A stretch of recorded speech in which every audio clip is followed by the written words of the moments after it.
Professional esports teams. They've been around since 2003 when German team SK Gaming became the first organization to contract players for their Counter-Strike team. Because why spend countless hours screaming at your teammates for peeking long for free when you could do it for money? Headshot. Since then, esports teams have evolved to look less like a bunch of sweaty college dudes playing Halo 2 while hanging from an air duct, and more like the Dallas Cowboys, where the brand is more important and brings in more money than the product on the field. Esports now is about much more wholesome stuff like skin gambling and crypto scams and taking a bunch of Adderall. But ripping off kids with illegal gambling sites is peanuts. You know who makes real money? Wall Street. So teams have started taking the next step in the quest for unlimited cash and infinite money. Going public. Enter FaZe Clan. FaZe has been around since 2010 when maximizing trick shots with the intervention was more important than maximizing revenue. But in 13 years, a lot has changed. Instead of a gamer frat house, now they have a big office and hundreds of employees. Instead of trash talking in Call of Duty lobbies, now they have multi-million-dollar contract disputes. This is not right. This is not cool. This is bullshit. And FaZe also now has a CEO. No, it's not the guy who went to Antigua to set up a CSGO gambling website that made him $200,000 a day. It's this guy, Lee Trink. Lee started working in the music industry in the late 90s and worked his way up to become a label executive at Virgin Records and later EMI. He's credited with launching the lucrative careers of Katy Perry and the Joker's band 30 Seconds to Mars. In 2018, Lee became the CEO of FaZe and immediately got to work identifying the company's audience. Why now is because this is actually the moment that Gen Z rises to power. Honestly, kind of driving what Gen Z and what youth culture is doing and how the Gen Z audience is consuming. Talking about Gen Z to connect with Gen Z. Gen Z is actually rising to power. First Gen Z native company to go public. What we're seeing is this ascendancy of Gen Z. Big day, great day for gaming, great day for Gen Z. In addition to saying Gen Z a lot, Lee thought of another way he could make FaZe a ton of money. Going public. The company could list shares on the American stock market and allow anyone who wanted a piece of the action to invest in FaZe, issuing stock and raising the company money at the same time. It was the perfect plan. But how could Lee take FaZe public? But first, we have a birthday to celebrate. It is Raid Shadow Legends' 4th birthday. There's a lot to be excited about for this. Dedicated offers, free gifts, promo codes, events, and a brand new Fusion event where you can get your hands on the anniversary-themed Legendary Champion. You'll also be able to take a trip down memory lane with a recap video of your stats in Raid. Raid is free to play, and with over 80 million downloads already, they must be doing something right. My favorite part is the customization. You can unlock over 650 unique champions to play the game the way you want to. But Jabroni, you ask, if you could only pick 4 of these champions to bring to the birthday party with you, who are you bringing? King Galkabar is coming because he's a king, he's gonna bring great food, and he can probably do some cool party tricks with that staff. Deathhound is getting an invite without question. While he may look terrifying, I guarantee you a little scratch behind the ears will tame this beast. Holstring is an easy choice. Since his mouth is sewn shut, he definitely won't be talking too much or eating all the food, probably just sit there and think about casting spells. And Harvest Jack would definitely get an invite. We could make a pie out of his head. Best of all, Raid has a promo right now for Amazon Prime members who just got Genbo.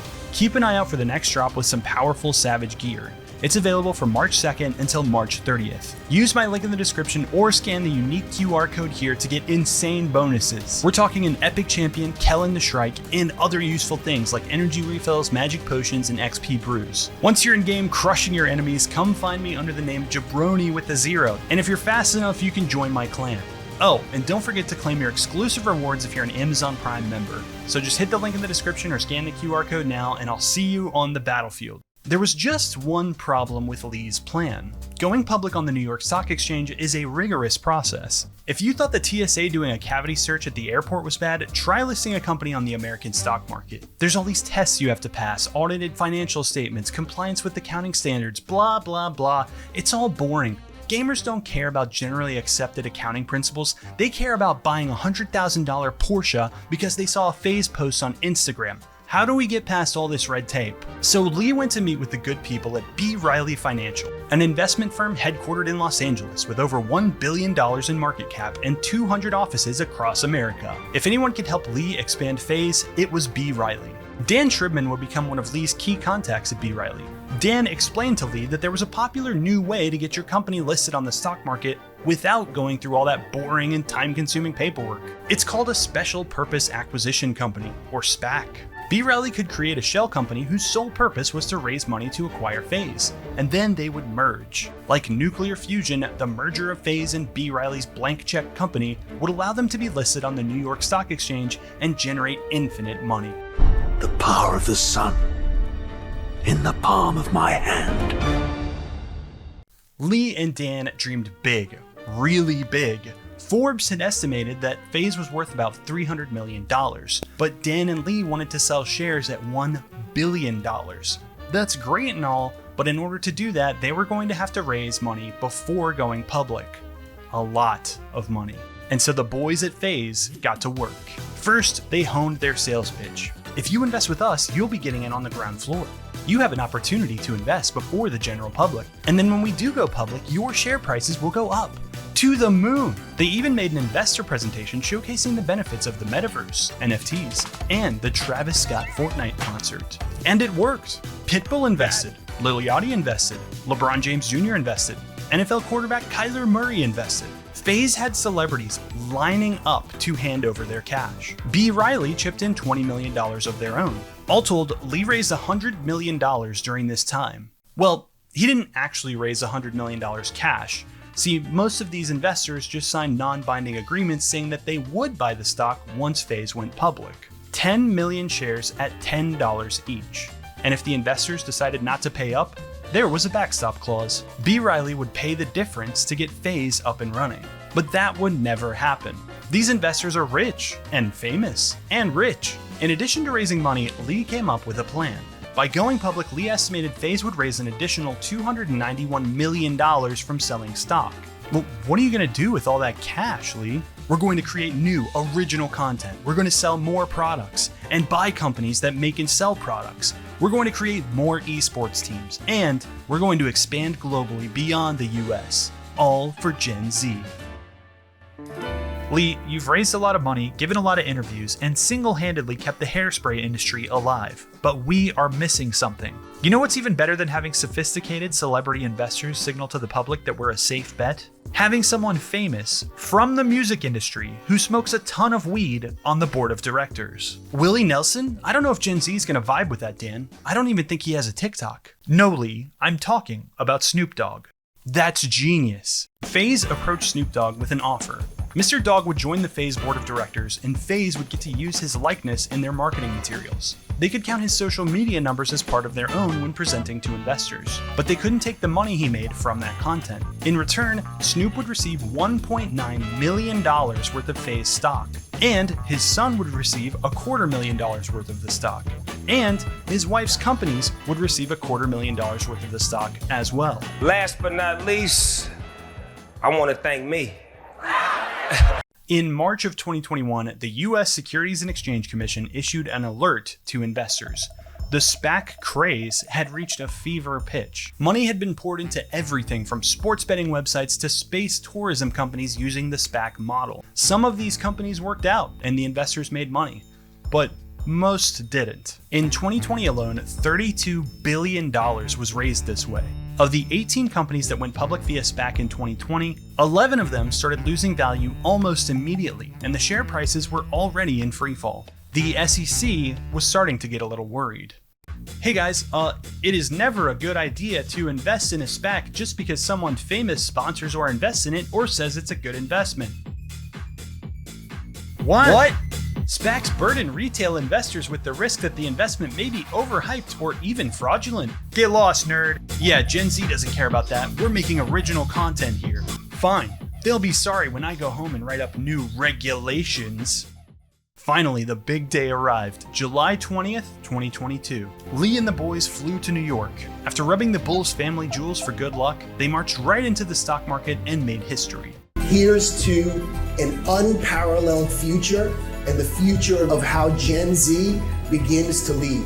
FaZe up. Lee was on top of the world, and everyone on Wall Street wanted to talk with him, sitting for interviews with NASDAQ, Bloomberg, and Fox. Everybody wanted to know, how had Lee done it? You know, we're in conversation with Gen Z every day. Lee and the FaZe entourage flew back to Los Angeles the next day, and then on the 22nd, FaZe threw one of the biggest parties in the organization's history at the FaZe warehouse. Everyone was there. There was a fake graffiti wall for a photo op, people dressed like they were from the future, and live entertainment from none other than Lil Uzi Vert. The board of directors gifted FaZe talent, employees, and owners stock of their own. The only catch was it was locked up for 6 months, and they couldn't sell it until then if they wanted to. And obviously, the price is going to be massive 6 months from now. Who cares if your dance moves stink? We're all about to be filthy rich.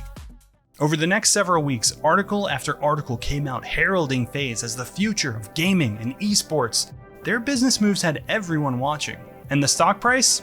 It was up. After being issued at $10 a share in July, the stock passed $15, passed $16, higher than even $17 a share. In August, the price passed $20 a share, fulfilling Lee and Dan's promise of delivering $1 billion company. But Dan seemed to have some bad news. Hey Lee, remember when we raised $100 million from all those celebrities? Yeah, that was awesome. Lil Yachty even let us call him FaZe Boat. Right, anyway, remember how I told you the commitments they made were non-binding? Yeah, but it's Pitbull. Come on, he's gonna pay us. They're all gonna pay us. Lee, they kinda didn't pay us. What? Out of the $100 million pledged from the celebrities, we only received $28.6 million, and 20 of that was from my company. Okay, but we're good, right? B. Riley will chip in what's left because of the backstop clause and everybody's happy. Lee, this is going to cost B. Riley another $53 million. You don't have $53 million to pay us back. In fact, FaZe is up to its gold chains in debt. What about all those other people who bought in before we went public? Surely we got enough money from them to cover this. Well, I'm glad you brought that up because I also wanted to tell you that 92% of our SPAC shareholders cashed out during the merger instead of converting their holdings into FaZe stock. We are out another $150 million from that. Oh my God. Gen Z is never going to forgive me if I lose all their money. What are we going to do? First, we're going to pay off all your debt. You don't have enough cash to cover it, so we'll pay your creditors in FaZe stock. Then, B. Riley will write off all the cash we've dumped into this venture. You can start fresh. But Lee, you've got to make us some money. Fast. On September 26th, FaZe filed an amendment with the SEC revealing how abysmal their financial situation had gotten. The stock plummeted. In just over a week, FaZe holdings went from nearly $15 a share to less than $5. Just 4 days later, on September 30th, FaZe hosted their third quarter earnings call. Lee had some good news for investors. FaZe now had no debt, and their third quarter revenue was $14 million, up 12% from the same time last year. They had deals coming up with McDonald's, Xfinity, and The Sandbox. And yes, the net loss from the past 3 months was an eye-watering $130 million, but Lee explained that the loss was due to one-time expenses associated with going public and executive hires. But ignoring the $100 million write-off from not getting all the celebrity money, FaZe still lost $12 million in the third quarter. But Lee was focused and reminded the investors on the call of their mission. As the first public company focused on Gen Z, there are multiple inflections happening in the broader entertainment landscape, all driven by the rise of Gen Z. Gen Z does not follow traditional consumption habits. The earnings statement released that day revealed even more turmoil at the Gamer Dojo. FaZe had evaluated all the original content that they were producing back in April. They determined that the content was going to make them so little money that it would be more profitable to write it off than to air it. They fully wrote off all of the original content they were working on, which cost them $1.1 million to make before it ever saw the light of day. Since these were recorded as a loss, the content can never be legally aired. If FaZe continued losing money at the same rate, the company would be completely out of cash before the end of 2023. In mid-January, everyone at FaZe who had been gifted stock were released from their lockup. 6 months had passed and now they could sell if they wanted to. But we're confident in the future of the company, guys. No one's going to sell, right? From January 12th to January 26th, the stock dropped from $1.95 a share to just 75 cents per share. A lot of FaZe employees sold their stock. These shares had lost over 80% of their value since they were issued, and the insiders dumped them anyway. Not much hope for the future. On Valentine's Day, Lee called an all-hands meeting at the office. He had to lay off 20% of FaZe's employees. In an email sent to all employees, Lee said, "I'm confident that we can continue growing revenue in a healthy way, while having more discipline around spending. Executing on this strategy will allow us to reach our ultimate goal of profitability, while being a brand our community and culture is proud of. And FaZe does still have new deals coming in, like brand deals with McDonald's, DoorDash, and Ghost, and their revenue is growing. But they're still spending millions of dollars more than they're making every month, and I don't think FaZe can sell enough Big Macs or gamer hydration popsicles to dig themselves out of this. Only time will tell if B. Riley is willing to donate another truckload of cash or if the company ends up going bankrupt. But maybe, just maybe, through the power of Gen Z, gaming, and weed, Lee and Snoop will be able to dig the company out of this. If you enjoyed this story, you'll probably like my video on how one tweet brought down gaming's biggest organization, which you can watch right here. And as always, thanks for watching. Stay weird, internet. See you next time. Peace.